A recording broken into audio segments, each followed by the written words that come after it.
ನೀವು ಚಿಂತೆ ಮಾಡಬೇಡಿ. ಚಿಂತೆ ಯಾಕೆ ಮಾಡಬಾರದು? ಜಗತ್ತು ಇರೋ ರೀತಿ ಅದು. ಜಗತ್ತು ಅದೇ ರೀತಿ ಹೂವು ಅರಳದಂಗೆ ಇರುವುದಿಲ್ಲ. ಅದು ಸಾವಕಾಶ ಬಾಡ್ಕೋತ ಹೋಗ್ತದೆ.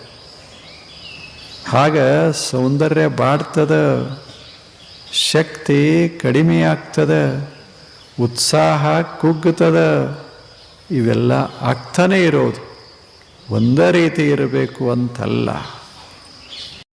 ನೀವು ಚಿಂತೆ ಮಾಡಬೇಡಿ. ಚಿಂತೆ ಯಾಕೆ ಮಾಡಬಾರದು?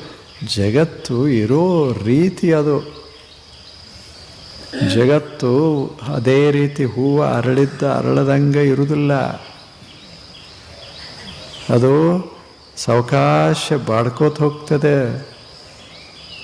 ಆಗ ಸೌಂದರ್ಯ ಬಾಡ್ತದೆ, ಶಕ್ತಿ ಕಡಿಮೆ ಆಗ್ತದೆ, ಉತ್ಸಾಹ ಕುಗ್ಗುತ್ತದೆ. ಇವೆಲ್ಲ ಆಗ್ತಾನೆ ಇರೋದು. ಒಂದೇ ರೀತಿ ಇರಬೇಕು ಅಂತಲ್ಲ.